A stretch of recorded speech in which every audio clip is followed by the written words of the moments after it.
And I'm going to start sharing the screen.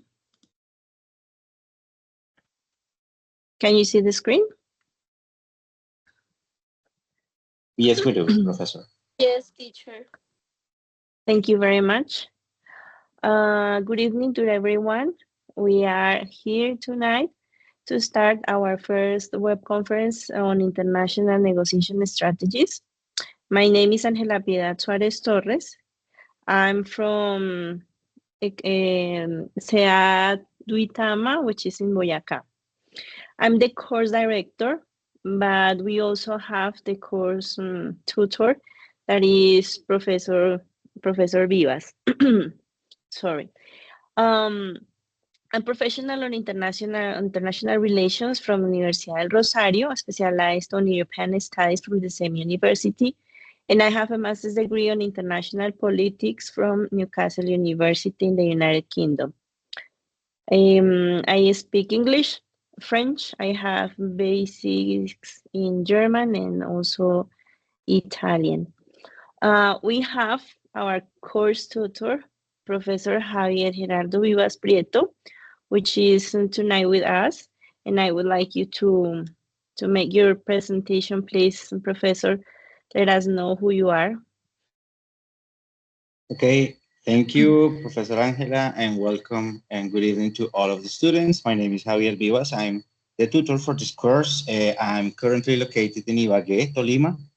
I have a bachelor in international business management, specialized in marketing management as well. I have a master's degree in development, and I'm currently doing my PhD on educational sciences. Pretty happy to be here with you guys. Anything that you consider important, just let me know. If you have any questions, I'm here for you. Thank you, Professor. Thank you very much, Professor. So Professor Javier is the one who is guiding you through the whole course. If you have any doubt, any trouble, you just have to contact Professor Javier. If I can help you in any other way, I'm available for you, all of you. So I'm going to be the one who is going to present the 3 web conferences, and Professor Javier is the one who is going to deal with the CPAS. Our class plan for tonight is about international negotiation, global strategies, internationalization theories, international negotiation phases and tactics, and cultural considerations in negotiation. When we talk about international negotiation and international business, there is one element that we're going to face always, and it's the culture. So when we talk about strategies in international negotiation, we have to always consider the cultural elements. So it's going to be something that we're going to go through like the whole course. First of all, we have just to regard what we understand for international negotiation. We can find many explanations, but this one is a short one and very clear, which is a process where parties from different countries aim to reach a mutually beneficial agreement. The idea in any negotiation is to find a mutual beneficial agreement where all the parts are going to be winners in a way, not losers, but to finish the process of negotiation in a win-win way. In this process, we can talk about negotiation in business, we can talk negotiation in international affairs, but always the result is going to be like a mutual benefit for everyone, all the parts in the process of negotiation. Why is this important? A negotiation is a process that is critical for the successful of international trade. If we're not able to reach any process of negotiation, it's going to be difficult to get special conditions to access the international market. So maybe we can consider as Colombians to export products anywhere in the world. But as we can see in the last decades, the governments have tried to reach different process of negotiations in trade to get special conditions for our products to get into another markets. It's one of element of competition. We can export, but if we have a really high tariff to pay, then our competitiveness is going to be in trouble, and maybe the cost is going to increase and we're not going to be competitive. So those processes of negotiation are very important and critical for us as a country to be part in the international trade. It also facilitates conflict resolution and partnership building. Those agreements that we can reach after a process of negotiation are important not just because we're going to get some specific treatment, but also because we're going to be covered by the international law on international commerce or trade. And also we're going to have some referees that are going to help us when we have any trouble in or any conflict with a country or with another company. The International Organization of the World Trade Organization, sorry, the World Trade Organization has a special competence in this conflict resolution. For example, if we as a company, we're trying to deal a business with like a Brazilian company, and we have signed some documents and contracts, and at the end of the process, maybe the other part doesn't respect all the conditions that we sign on the contract. We have different organizations and institutions where we can go and ask for a process of conflict resolution, like to go through the law and to make sure that the other part is going to respect the word that they have signed. So for those are laws, and of course those negotiations are developed in the frame of this international law for business, for commerce, and for trade. So we always have the option to go through these organizations or institutions when we have any conflict regarding the negotiations and the process of business that we're developing abroad. So when we talk about this international negotiation, we have to consider all the elements that we can face if we are dealing with international business. In this process of negotiation in taking a business out of the country somewhere else, we can find some internationalization strategies. Those internationalization strategies are methods that companies use to expand, are methods that the companies use to expand into foreign markets. So depending on the type of risk that they are able to face, those strategies may vary. Can be like exporting, licensing, joint ventures, or foreign direct investment. So it depends on the objective and the vision and mission that the company has with the product or service offered. So in the case of exporting, it's just that I found a market abroad, then it's a product that I offer to the market, and I'm just going to sell those goods or services to a foreign market. And then I have to go through the conditions that the other part is that the other part is going to deal with us. So the conditions that we're going to go through this negotiation. In the licensing, then we, as a company, we allow a foreign entity to produce our product abroad. So it's just like selling the product, but the product is not going to be moved physically, but I'm going to allow some other companies to produce or distribute to produce the good abroad and of course to distribute, to sell it. Of course, it's not just like my product can be easily produced anywhere, but those licenses have several rules according to the quality, the image, the marketing that the licensing company are going to respect. The third option is the joint ventures, which is a collaboration with local firms for shared risk and expertise.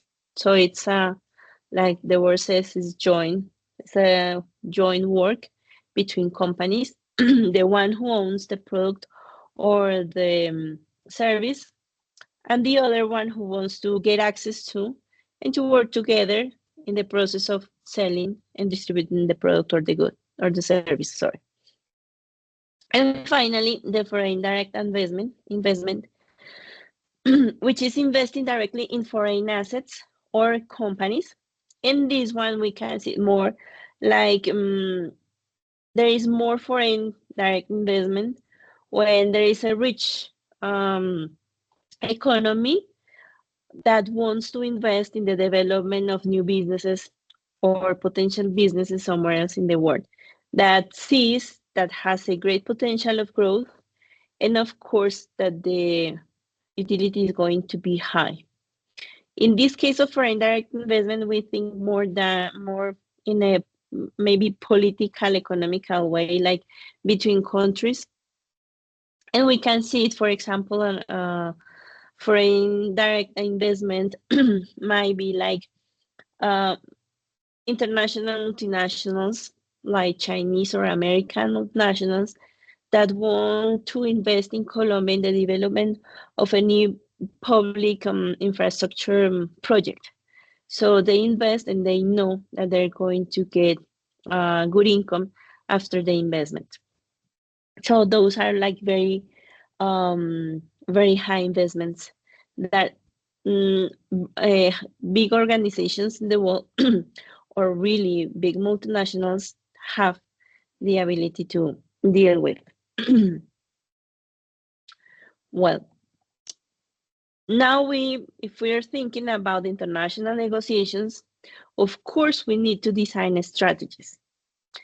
So the strategies are comprehensive approaches to compete in the international markets. What are those types of global strategies? So the first one is the global standardization. We're going to offer a uniform product globally.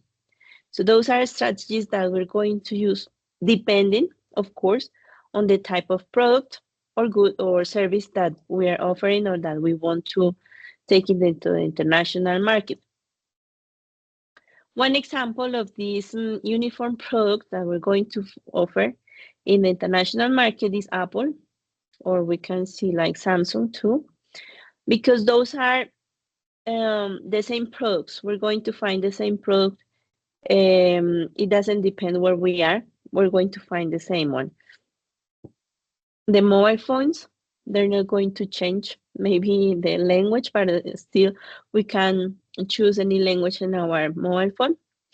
So it's the same product, the same characteristics that is going to have this element, even if we're in China, Australia, in Europe, in Africa, or in America.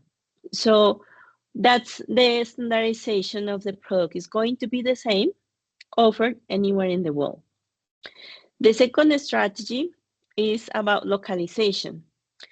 This one is completely different. It means that the product or the service is going to be tailored to fit the local preferences. So I'm going to make changes in my product without taking out the identity, but I'm going to make some changes to fit into the new culture. For example, The easiest one are the menus of McDonald's. We're not going to find the same menu everywhere in the world because it depends the taste of the people, of the consumer, that is going to be different. So for example, in a country like India, there is no way that a Big Mac is going to be sold because most of the people don't eat any meat. So McDonald's had to tailor the menu according to the food that they used to eat. So they have to change meat for the other product that they use to eat instead of meat. So this is tailoring the products. That's going to be completely different. If we go, maybe we think, no, but maybe if we go to Europe, it's going to be different. It's going to be the same McDonald's because we all eat meat. But it also changes because not every country has like the same taste for food. So there are some countries which enjoy more the spicy food. There are some others that enjoy more the plain flavors. So it's going to be very different, the menu that we're going to find maybe in France, where it was in France or in Switzerland, where I found that in Easter week, they offered a sandwich in McDonald's, a sandwich with fish. We will never find in McDonald's here in Colombia a sandwich with fish. We always find meat or maybe chicken, but fish, no. So those are the elements that are going to be different, changing from country to country. So the localization is very important because when we talk about, for example, clothes, maybe makeup, food, maybe shoes, people have different tastes all over the world. But if we think about computers, technology, mobile phones, I don't know, tablets, we're going to find that those are very similar in that sometimes we go maybe somewhere else to find like the latest version in technology to be more updated than the one that we have in our country, for example. But now with the globalization, it doesn't take much time for us to have the latest version of technology. But in this case of localization, it applies for specific elements that the tastes of the consumer is going to be different from country to country. And the third strategy is about transnational strategy, which means that looks for a balance of global efficiency and local responsiveness. So in the case of Coca-Cola, we have also the option that they just don't, well, they export the formula, but the product is made in those, is produced in different countries because of course they're going to find the raw materials, the ingredients to produce it. The formula is like the very secret formula that they have, but they used to work with the people in these countries, bringing some workforce and giving employ for the local people. So we found those industries of Coca-Cola in our countries, but the product is not going to be very different. In the case of Coca-Cola, maybe is not the same as localization that changes the flavor, but maybe the level of sugar is going to be a little bit different depending the country where we are. But there is not a huge variation about the flavor in Coca-Cola. So it's not localization. It might be a global standardization because it tries to be the same product everywhere in the world, but it looks for the same product everywhere, trying to get the same flavor, but working with local force. So bringing some equilibrium in the process, some balance. So those are three types of global strategies in the process of international negotiations that we can face, because we want to export, we want to bring our product somewhere else, but we have to face different options that we have to make that process of internationalization. In this process, as we did as we can see in other courses, we have to go through the internationalization theories. We always need a theoretical framework to understand how we deal in this process of international business that encompasses different elements. So in this case, we consider three different models. The Uppsala model talks about a gradual process of internationalization, which is based on the market knowledge. It's a process in the one the company starts to learn about the market, and in this process of learning the market, they're like going step by step in the process of internationalization. In the eclectic paradigm, they consider the ownership, the location, and the international advantages. So those are the very important elements that we have to consider in this paradigm. What do we want? Do we want to be the owners of the company here and abroad, or we are open to join work with other companies? And what are those advantages that we're looking in the process of internationalization? So this is like the basic of this paradigm. And then we go through Potter's diamond, which talks about the different factors that are going to influence the competitive advantage in international markets. Of course, we have to look for factor conditions, demand conditions, internal and external elements of factors that we need to consider because those are going to influence our level of competitiveness and how are we going to be competitive in the new market? How are we going to be different from what the competition has in the market that we're going to get into? So those are theories that we have to consider in the process of negotiation, because when we go through a process of negotiation, we really need to have a clear idea of the options that we have. What that we have like portfolio of opportunities.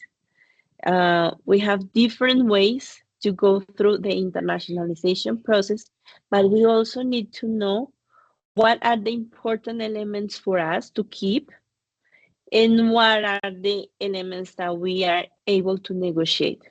So if we want to be the whole owners of the product or service, since the mode of the way that we produce it and until we get to the final consumer, or if we want to keep for us the process of production and we just can deal with distribution with other companies and other associates. So those models help us to understand the different elements that we have to consider and help us to design the strategy that we really want to implement in the process of internationalization. And of course, once we know is exactly what's the type of process of internationalization that we're going to develop. So we design this strategy that we're going to use in the process of negotiation. So for this, now we have the phases of this international negotiation process that we want to go through. You may see just like 5 phases, but if we go through each of them, we have different elements that we need to consider. And if we go deep inside of every one of the phases, culture is going to be related all the time. So the phase 1 is about preparation. What do we have in the preparation? We do research about the other parties' culture, the interests, and the negotiation styles. We really need to study the counterpart. We need to learn about the culture of the country where we want to go. What's the type of interests that the consumer has? And of course, it's very important, the negotiation styles, which is very, very related also with the culture. So the negotiation is defined by the culture, how the people drive themselves, how the people negotiate, how the people deal with business.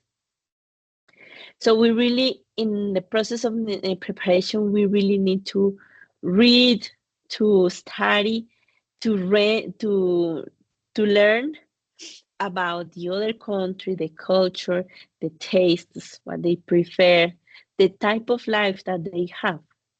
Because in that way we can see if we have any opportunity in that market. In the second phase, when we talk about relationship building, it comes from the culture. Some cultures are used to go maybe through negotiation, just talking about business and money and how good it's gonna be for me, how much money am I going to get, the profits. But some other cultures are more related with trust and rapport and experience and who you are and for how long have you been in the business, what's the type of experience that you have. So if we did good preparation phase, we know now what do we have to look in the process of relationship building.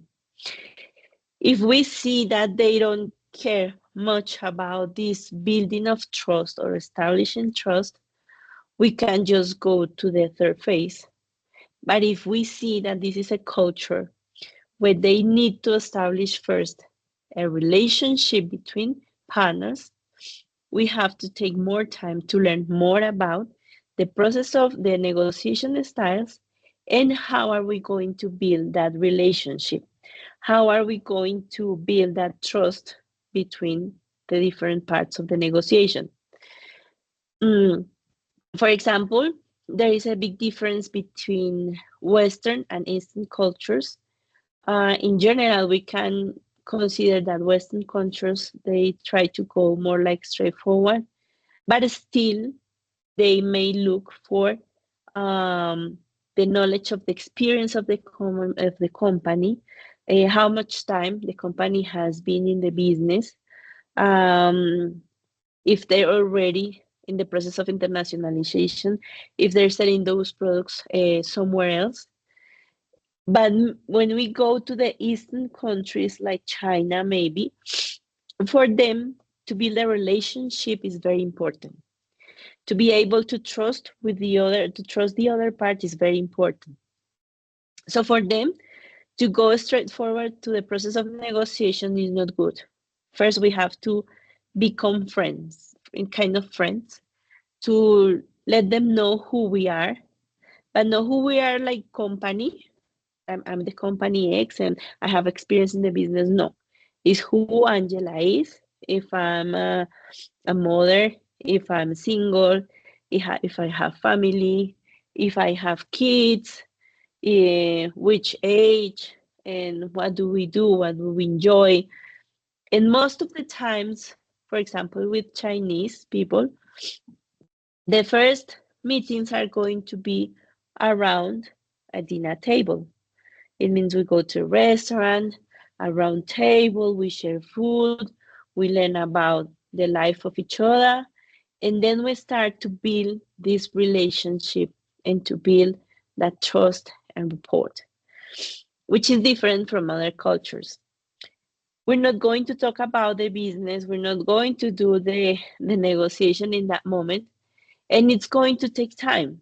Sometimes, to make it easier or maybe a little faster, we need a friend, a partner, that another Chinese or international partner that we have in China that is going to relate us. Like it's going to say, yes, I know them.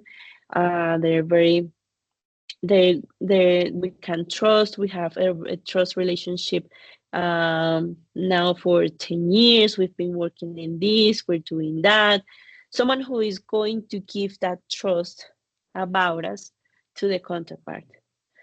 So it depends on the first phase, the negotiation styles, and the other party's culture that is going to help us with the relationship building, if it's needed or how it's going to be done. And then we go to the third phase, which is the information exchange. We clearly communicate the interests and listen to the other party. And then as we will start to see it and to talk about the business as it is. But look that before we talk about the business, before we start the process of negotiation in a way for us, we already had the phase 1 and phase 2 to be able to get to the phase 3. And then we go to the phase 4, which is bargaining. So we already explained the whole idea. How do we want to go through the internationalization process? What's the offer that we have? What are our expectations on the negotiation? What do we want to do in the other country? And then we come to the bargaining. And then bargaining, propose terms and counteroffers to negotiate. Of course, if we did also again well preparation, we know if the culture with the one we're dealing with, they used to bargain or not. Some cultures, they don't like it, and it's just those terms and that's it. In some other cultures, bargaining is very normal.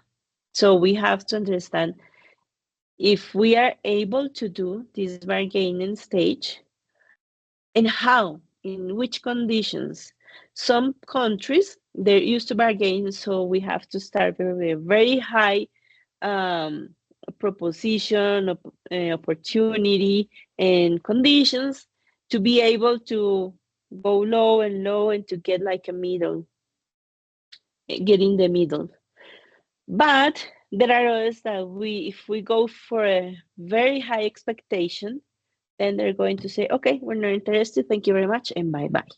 So we really need to know if we can go through the bargaining stage and how are we going to deal with, and what's the type of offer that we're going to have on the table if we're going to do it. Because we're not going to risk like the whole process on a wrong bargaining stage. And the last one, which is the best of all, which is the closure. When we finalize the agreement and we document all the terms, and of course is the happy ending with the successful of the process of negotiation. But again, we have to look very deeply in every phase, in every stage, because it changes from country to country. Is going to be very different. And if we don't know many things about the culture, and if we don't know a really good research about the negotiation styles, about the relationship building, about the culture, the taste, and what they want, we're going to fail maybe just before starting the process of negotiation. So it is very important for us to consider very seriously every phase, every stage of the process. So of course, we're going to have some tactics, which are very useful. So the tactics are specific strategies used to influence the negotiation outcome. So it's just like, how are we going to deal with this? The strategy that we're going to use with the counterpart, to show what they really want us to show them. Sometimes we can lose many time, energy, explaining things that for the counterpart are not very important, or going deeply to things or elements that they don't care or maybe they're not interested, and maybe we leave behind the most important things or elements that they want to. If we make a really good preparation, we're going to know clearly what's the type of information that the other party is waiting to learn about us. So again, to know, to learn, and to study the culture and the other country way of life is very important for us to go through a successful process of international negotiation. Which are the tactics that we can consider? The first one is anchoring, which is starting with a strong initial offer. Of course, we need to know what's the type of bargaining or type of negotiation that they used to have. Because if we start with a strong initial offer with a company that is not used to bargain, then we're losing time. So we really need to know about the culture to be able to use any of those tactics. The second one is the silence. The silence in the process of negotiation is being used as a strategy because sometimes when we use those silent pauses, we encourage the other party to speak. So, but again, we really need to know very well the counterpart because sometimes if we're going to use those pauses, maybe in a culture that is not very used with the silence pauses, maybe we're losing our time and opportunities. Concessions, making small sacrifices to build growth and goodwill, of course, but again, we really need to know the counterpart. So we have to be able to know the point, like the minimum point that we can offer. And of course, we have to see until which point we're going to sacrifice anything. And if it's going to be useful and if it's good for us. Because if we're going to lose more than what we're going to get, so the negotiation doesn't have any way to be successful.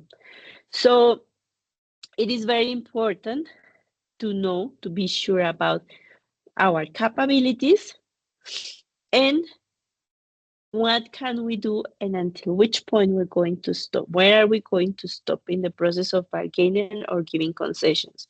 We're not just risking our company just to be nice to the counterpart and then we're losing money and time. No. So we have to be clear, which is like the lowest point that we can go, but getting something as reward. And the last one is framing, which is presenting information to influence perceptions. Of course, we have to show what they really need to know about us. Sometimes maybe it has happened to you in some meetings that you're going to a meeting because the conference is going to be about X theme, X subject. Sorry. Then you go with very high expectations. Then you get into the conference and the person who is giving the conference starts to talk and say things and you're like kind of lost, like that's not what I was looking for. I'm not going to lose my time listen something that I don't need or I don't care or I'm not interested at the moment. So the decision that you take is this is not what I was that's not the reason why I came here. So then I leave. I'm not going to lose my time in something that is not interesting for me. It's the same in the process of negotiation. If we're not going to present the information that the counterpart is looking for, they're just going to lose any interest that they may have on our company, on our product, on our project. So it is very important to know the other part of the negotiation, to be able to show them what they really want to know about us. The questions that they have, we're going to ask them before they ask them. We're going to answer them, before they ask us. So this is very important for us. Again, we're going to the first point, preparation. If we don't know anything about the other party, if we don't know anything about the culture, about the type of business that they have, about the type of negotiation that they use to develop, then we lose. We lose all the time, we lose the money, because the most important thing in any negotiation process might be trade, it might be in a war, it might be in politics. If you don't know what the other part needs, what they're looking for, and who they are, you're losing your time. So again, we go through the phases. The first and most important is to be prepared, to learn, to study, to get to know the other part very well, to be able to answer what they're going to ask before they ask. That's a very good strategy. But for that, you really need to know the other part. You have to study a lot to be able to do that and to present and give them the information that they want in the presentation of your proposal. And we go to the cultural considerations in negotiation. Why is important culture? Culture is important to understand the cultural differences because it's vital for the successful of negotiation. Sorry.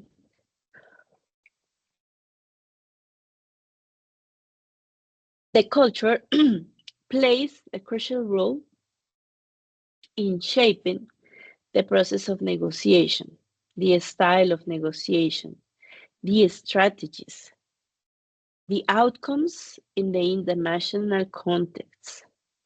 Understanding those cultural differences can significantly influence the success of the negotiation.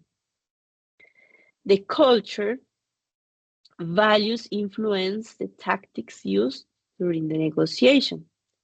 For example, in a high context cultures may rely on non-verbal cues and the overall context. Sometimes, some cultures, they value how we manage, how we move our body, the body expressions, our face, how we move our hands. Some other cultures don't. But if you don't know that, you're losing opportunities using the body language.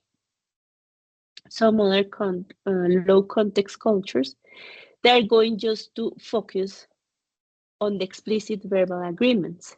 And maybe if you lose your time doing some other things and don't being very explicit on the message that you're sending, you're losing time again. So if you don't know the culture, you're going to lose opportunities on the process because you didn't learn and you didn't do a deep research about the culture. The different cultures have varying decisions of ethics and acceptable behavior in negotiation. Understanding these values can help avoid misunderstandings or perceived breaches of conduct. For example, something that is very common when we talk international negotiations and culture is like the sense of time, the importance of being punctual. For some cultures, being punctual is very important because it's to respect the time of the others. Because if you have an appointment at 18 hours, you must be at 18. Or for some cultures, if you have the meeting at 18, you need to be there at 17:30. So it's different. But some other cultures, you might have the meeting at 18, and it's normal for you to get there at 20 hours. but it changes. It's not the same to everyone.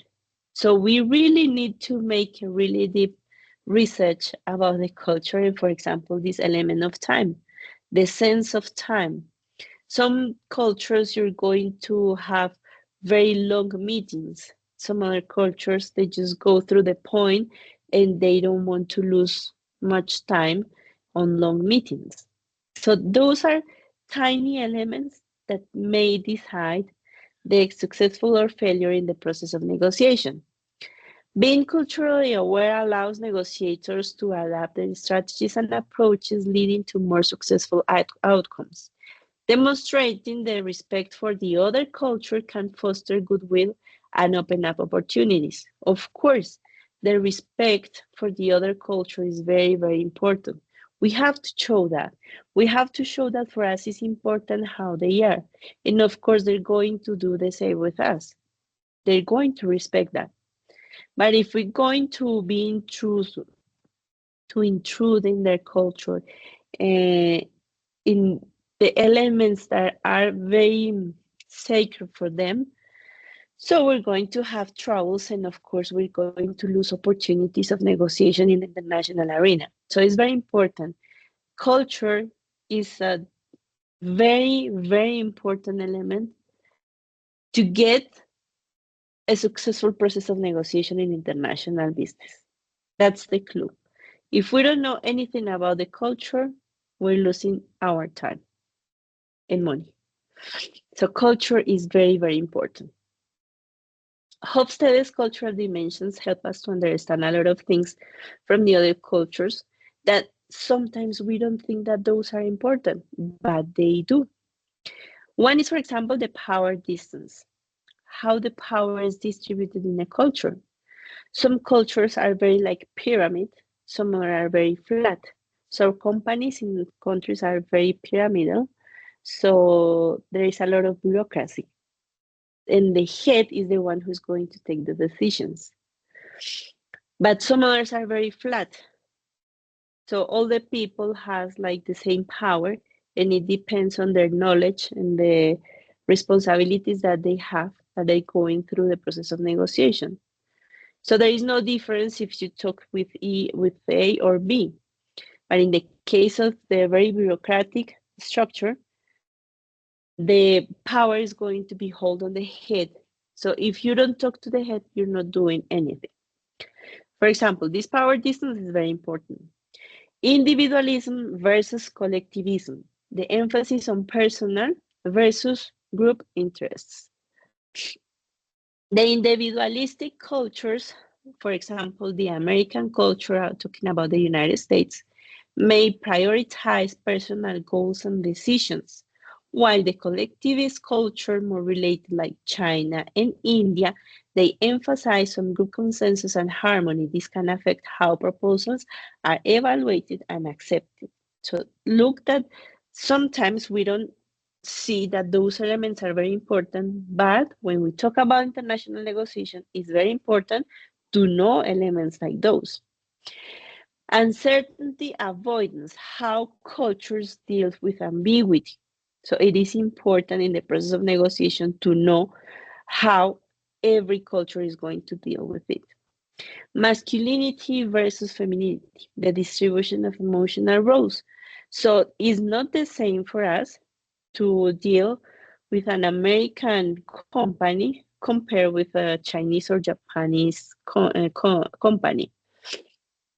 The distribution of emotional roles. For example, some cultures prefer to go straightforward, direct communication, like in the US and Germany.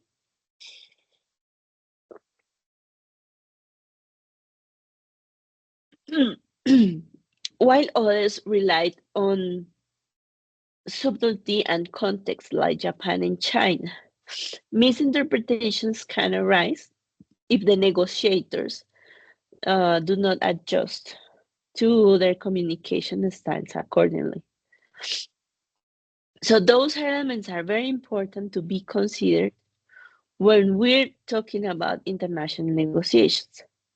Maybe we think that when we talk about culture, it's just if they like spicy food or sweet food or salty food or very plain flavored food.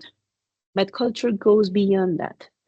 Culture is religion, beliefs, respect, time, the role of women in organizations. How important am I as an individual, or how important am I as a part of a group or a community? How important is in the society the role of the family, and for some others doesn't matter. So those are elements that are very important when we talk about international negotiation.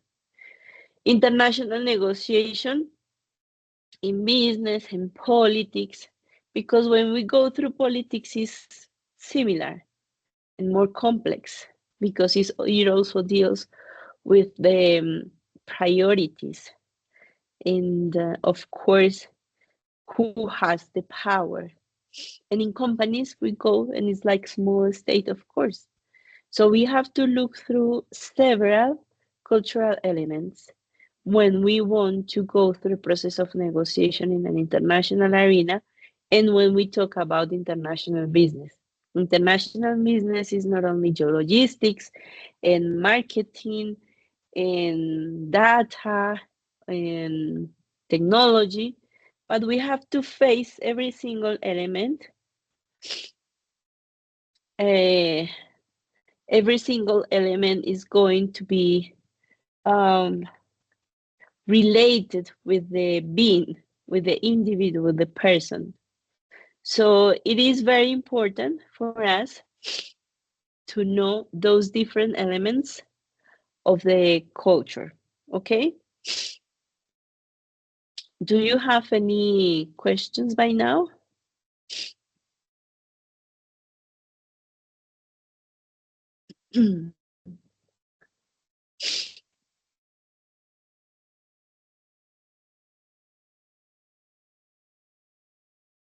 No, teacher. No, teacher. Everything It's was clear? okay. It's okay. Okay. No problem. Okay, Johan, thank you. Any other student, maybe do you have something to share with us? Any experience? If you are working and maybe you have had the opportunity to face any process with someone from other country, any experience? If you don't want to talk, you can share on the chat. It's very important for us to have your feedback, to hear you, and at least to know if it's clear the explanation, if you have doubts, if you want more information about something in specific. I would like to know.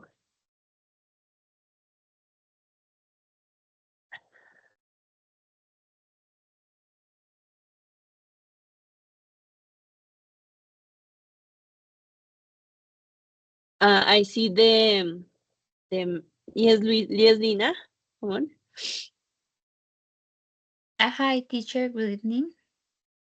Good evening. Um, I'm Lina. I'm from Yeah. Tunja, Yes. and um, I'm so happy to share with with you with everyone in this class in this course, and I hope to learn uh, a lot about the international negotiation. Thank you very much, Lina, and congratulations, because I know that it's not very easy for us to participate. Sometimes, even in Spanish, we're kind of shy. And if we want to try in English, when it's not, sometimes it's not that easy, you have the courage to do it. And it's very important for you to use these spaces that we have to try to speak, to explain, to share your ideas with us in English. It's not easy, that is a good exercise that you have to use, because in this time we're not going to judge, um, we're not going to laugh about, because everyone here had to learn the language. I think that no one here is a native English speaker, so we all went through the process. So it's very important for us to have this participation. Yes, Johan, you're welcome. Teacher, I have a question. The Yes. subject is or have a test or quiz? No. No. The idea of the web conference is just to, like a class. It's just a class, a space, a space, a time that we take to explain to you the main subject that we're developing in this first unit. So in this case, it's more about the international negotiation concepts for international business students. Uh, we talk about the internationalization strategies, global strategies, international theories, phases of the international negotiation, and international negotiation tactics with some examples. There is no quiz, there is no exam. I'm not going to ask you or mark you for this, but the idea for you is to get more information and to ask questions about the subject, because sometimes, or most of the times, when we read documents, when we're learning about something new, we have doubts. So this space that we have here is for you to ask any questions that you have, maybe to make clear any ideas that you have from the reading that you're doing. This is the web conference, but the CPAS, as you know, is another space that we have with the tutors, where they're going to explain the activity. Sometimes we have some doubts about what the guide says and what do we have to do. How are we going to work? What are they going to mark? So it's very important for you as students to be part in this process, and of course to ask anything, any doubt that you have. And also you can reach us through Teams and on the synchronous moments too. So we are here just to share what we know, and of course to learn, because we're learning every single day. Sometimes we don't have the answers for everything, and some questions that you have, we may have to read, to do research, and then to answer you. But there is no quiz. There is no quiz. No, we don't have any quizzes in this course, so no problem. Okay, And thank you so remember, much. you're welcome. And remember that this course is 100% in English. So Geraldine, it was very nice for you to say hello, but next time you have to write it in English, okay? It's just practicing, no worries. I don't know if Professor Javier wants to share something, to say something to your students. Yes, can you hear me? Because I think Yes, the signal is not good. Can you hear me well? yes, perfectly. Okay, so yes, give me 1 minute, please. Okay.